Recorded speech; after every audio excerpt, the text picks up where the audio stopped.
that Manafort is hiding. It's remarkable. Paul, thank you very much.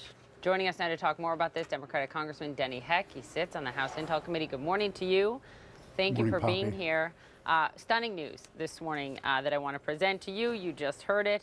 Manafort accused of lying. He was supposed to be a key witness here for Mueller's team of prosecutors. What does it tell you, Congressman, about the Mueller probe itself? Well, I don't think it's going to have a material impact on it at all, Poppy, because if you remember how the process works in this regard, the plea deal was entered into after Mr. Manafort offered up certain information, which Director Mueller then was able to corroborate. That was the basis for the plea deal. We have to assume that there's some lying going on about some other kinds of things, and that's what the speculation in your conversation was about. One of the speculated concepts here was that maybe that there is a pardon in the making. We should remember that by all accounts the joint defense agreement with the Trump team is still in place, but it might be something even darker than that, Poppy. It might be that he's afraid of ending up like Whitey Bulger because of something he may reveal about the bad actors in Eastern Europe with whom he was associated. So it sounds like you don't see this as a blow to the Mueller team, even though this all but undoes the cooperation of a potentially star witness. Your read seems to be, Congressman, look, they got the information they need, they fact-checked him, they found out when he was lying, and now they don't need him anymore. Is that right? Yes, and the fact of the matter is Mr. Manafort now has two choices. He can either renege on the renege, or he can go to jail for a much longer period of time than he was originally facing. Politico makes an interesting point this morning about whether a government shutdown could at least temporarily sideline Mueller and his team. Let me read this to you this morning. Of the 7 appropriations bills that need to get passed in the next 10 days is the Commerce, Justice, Science bill, which has some funding for Mueller's probe of the White House. If there's a shutdown, it will be up to President Donald Trump whether to make Mueller essential or keep him sidelined until Congress finds a funding solution. That's fascinating. Are you concerned about that? Well, first of all, I don't know 2 members of Congress that actually want a shutdown. In fact, the only one I ever hear talking about being a desirable outcome for the current disagreement of opinion is the president. But secondly, even if there is, history shows us it's temporary. At most, this is going to be a minor interruption in Director Mueller's work. It's not, again, going to materially affect it over the long term whatsoever. Some of your Democratic colleagues have already, on the Intel Committee and on the Oversight Committee, have already individually requested over 60 subpoenas on various investigations tied to President Trump come January.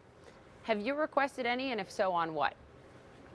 No, I have not. I am working as hard as I can to be as collaborative as I can with my fellow members on the Intelligence Committee and to work with the incoming chairman, Adam Schiff.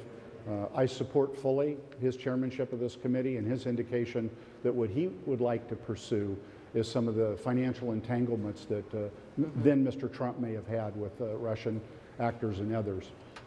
Well, let me ask you specifically about your Democratic colleague, Jerry Connolly, who himself said yesterday that he has requested 60-plus subpoenas. He also went on to issue somewhat of a warning for fellow Democrats, and he said, quote, Democrats don't want to be in the business of looking like some kind of witch hunt or to be in the business of wreaking vengeance.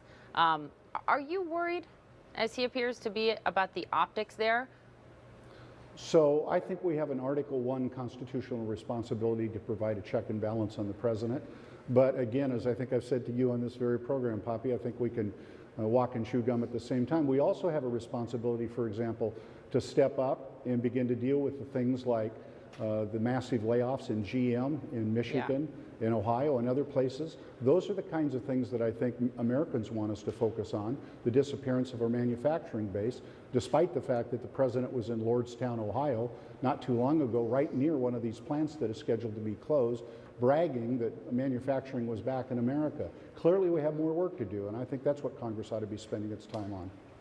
He was. He also said last night after GM announced the layoffs that his administration had the, quote, magic wand to bringing manufacturing back to the United States. Let me just ask you finally on that point, because we care deeply about it and deeply about what happens to these 15,000 GM workers and their families. You say Congress has a role. I mean, what can Congress do? The auto sector is changing, and it's changing quickly. Sure, absolutely it is changing, and we need to be able to make sure that we respond to that. I tell you what we should not be doing. is granting massive corporate tax cuts, which are indicated they're going to be used for revitalization of our manufacturing base, but instead aren't used in that way whatsoever. But forgive me for interrupting. I'd love to know what Congress can do, though. You said Congress has a role here to help these GM workers. What should that role be? What do you want to do? So clearly in a time and in an age when there is as much creative destruction and job disruption as there is in America, we need a new covenant with America's workers that they can have benefit portability, that they are going to be assured that if they lose their job, they're going to have robust unemployment benefits and the opportunity to provide themselves with the skills to be able to seek new employment that is as meaningful as the jobs they had.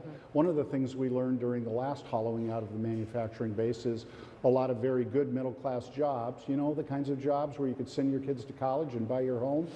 They were replaced by people having to work two jobs that paid much lower. 2 or 3, that's right. I think the onus is on all of us to think of solutions for them. Congressman, thanks for being here. Appreciate it. You're welcome, Poppy.